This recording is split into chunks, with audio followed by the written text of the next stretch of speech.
அஸ்ஸலாமு அலைக்கும். NCH media network fast news ஊடாக உங்களை சந்திப்பதில் பெரும் மகிழ்ச்சி அடைகின்றேன்.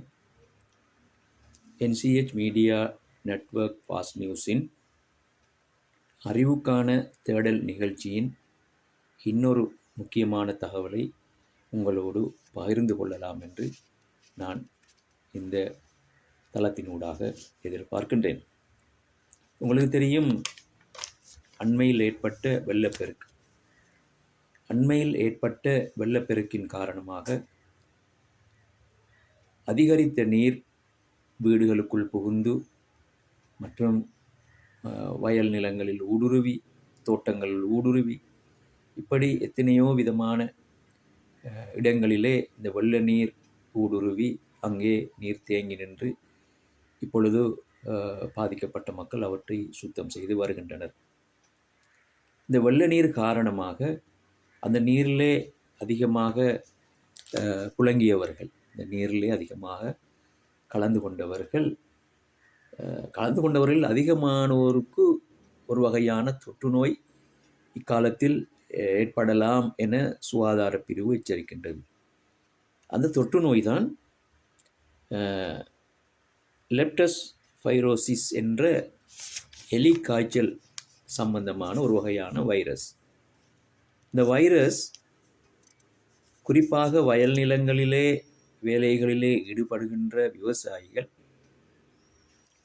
வயல்களிலே உள்ள எலிகள் சிறுநீர் கழிப்பதை கொண்டு அந்த வயல் நிலங்களிலே உள்ள தண்ணீரில் அந்த சிறுநீர் கலந்து அந்த தண்ணீரை பாவிக்கின்ற விவசாயிகள், அந்த தண்ணீரிலே அடிக்கடி புழங்குகின்ற விவசாயிகள் இந்த நோய்க்கு ஆளாகுவதாக சுகாதார பிரிவு எச்சரிக்கின்றது. எனவே சுகாதார பிரிவு குறிப்பிடுகின்ற முக்கியமான தகவல் என்னவென்றால், இப்படியான ஒரு வகையான பயங்கரமான இந்த எலிக்காய்ச்சல் வருவதற்கு முன்பதாக உங்களை நீங்களே காத்துக்கொள்ளுங்கள் என்று சொல்லுகின்ற அந்த தகவல் தான் சுகாதார பிரிவு இன்று விடுக்கின்ற முக்கிய தகவலாகும். அதாவது, ஒரு நிலைமை வருவதற்கு முன்பதாக முன்கூட்டியே அதற்கான பாதுகாப்பை பெற்றுக்கொள்ளுதல் மிக முக்கியமானது. அந்த வகையில் இந்த எலிக்காய்ச்சல் நோய் வருவதற்கு முன்பதாக அந்த நோயிலிருந்து பாதுகாப்பு பெறுவதற்காக இப்பொழுது மாத்திரைகள் நிறைய இடத்திலே சுகாதார பிரிவினரால், பொது சுகாதார பரிசோதகர்களால் இப்பொழுது வழங்கப்பட்டு வருகின்றன. எனவே இதுவரையில் அப்படியான மாத்திரைகளை பெற்றுக்கொள்ளாதவர்கள் இருந்தால் தயவு செய்து சுகாதார பிரிவினருக்கு நீங்கள் அறிவித்து அதற்கான மாத்திரைகளை நீங்கள் பெற்று முன்கூட்டியே இந்த நோயிலிருந்து பாதுகாப்பு பெறலாம் என்ற முக்கியமான தகவலைத்தான் இந்த அறிவுக்கான தேடல் என்ற NCH மீடியா நெட்வொர்க்கின் இந்த வெப்தளத்தினூடாக உங்களிடம் நான் பகிர்ந்து கொள்கின்ற மிக முக்கியமான தகவலாகும். அது சம்பந்தமாக மிக அண்மையிலே வெளியான ஒரு காணொளி சம்பந்தமாக இரண்டு பேர்கள் உரையாடுகின்ற ஒரு காணொளியாக இந்த காணொளி தயாரிக்கப்பட்டிருக்கின்றது. அதாவது, பிரதேசத்தில் உள்ள ஒரு பொது சுகாதார பரிசோதகரும் ஒரு பிரதேசத்திலே உள்ள ஒரு மனிதரும் இந்த எலிக்காய்ச்சல் நோய் சம்பந்தமாக உரையாடிய ஒரு காணொளி, அதாவது ஒரு ஒளிப்பதிவு தான். இந்த வாய்ஸ் ரெக்கார்டின் ஊடாக உங்களுக்கு நான் இப்பொழுது அவற்றை செவிமடுக்குமாறு கேட்டுக்கொள்கிறேன். இதோ அந்த வாய்ஸ் ரெக்கார்ட் உங்களுக்காக சமர்ப்பிக்கப்படுகின்றது. கேட்டு பாருங்கள்.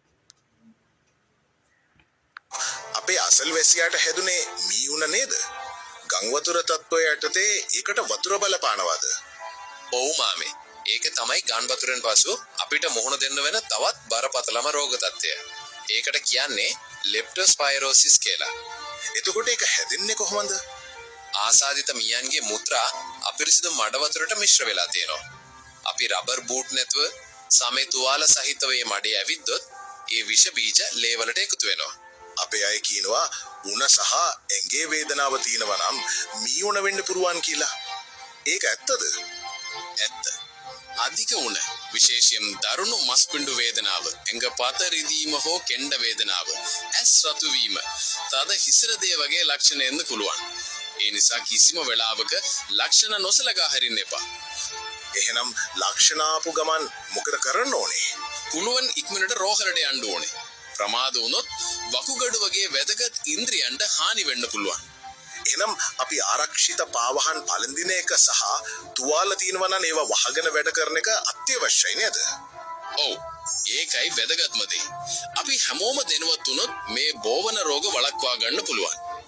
ගම් වතුර බැස ගිය කලාපයක හෝ තවමත් වතුර බැස යන කලාපයක ඔබ සිටිනම් අනාරක්ෂිතව වතුර ඇඳි තැන්වල ගැවසෙන්න එපා. පිරිසිදු කිරීම වලදී සෞඛ්‍ය ආරක්ෂිතව ඒ කටයුතු වල නියැලෙන්න. கேட்டீர்களா? 2 பேருக்கு இடையில் இடம்பெற்ற அந்த உரையாடலைத்தான் இப்பொழுது நான் உங்களுக்கு இந்த யூடியூப் தளத்தினூடாக நான் உங்களுக்கு அவற்றை செய்மடுக்க செய்தேன். எனவே உங்களிடம் நான் கேட்டுக்கொள்கின்ற முக்கியமான தகவல் என்னென்றால், மிக கவனமாக நாங்கள் ஒவ்வொருவரும் நடந்து கொள்ள வேண்டும் என்பதுதான் என்னுடைய மிக முக்கியமான வேண்டுகோளாகும். உங்களுக்கு தெரியும், இது ஒரு மழை காலம், அதிகமான மழைகள் பெய்கின்றன, நிறைய இடத்திலே தண்ணீர் தேங்கி நிற்கின்றது. எனவே இந்த எலிக்காய்ச்சல் போன்ற தொற்று நோய்கள் ஏற்படுவதற்கு மிகவும் வாய்ப்புகள் நிறைய காணப்படுகின்றன. எனவே இவற்றிலிருந்து தவிர்ந்து கொள்ளுமாறு கேட்டுக்கொள்வதுதான் என்னுடைய இந்த தளத்தினூடாக, அறிவுக்கான தேடலின் இந்த தளத்தினூடாக உங்களிடம் நான் விடுக்கின்ற முக்கியமான ஒரு செய்தியாகும். எனவே சகோதரர்களே, இந்த நிகழ்ச்சியை இதுவரை சப்ஸ்கிரைப் செய்யாதவர்கள் சப்ஸ்கிரைப் செய்து உதவுமாறு கேட்டுக்கொள்கின்றேன். தொடர்ச்சியாக இவ்வாறான நல்ல தகவல்கள் இந்த அறிவுக்கான தேடல் நிகழ்ச்சிகளின் ஊடாக உங்களுக்கு ஒவ்வொரு காலப்பிரிவிலும் கிடைக்கின்ற முக்கிய தகவல்கள் இந்த தளத்தினூடாக பகிரப்படும் என்ற செய்தியை தெரிவித்துக்கொண்டு விடைபெற்றுக் கொள்ளும் நான் ஊடகவியலாளர் ARM ரஃபியுதீன். நன்றி, வஸ்ஸலாம்.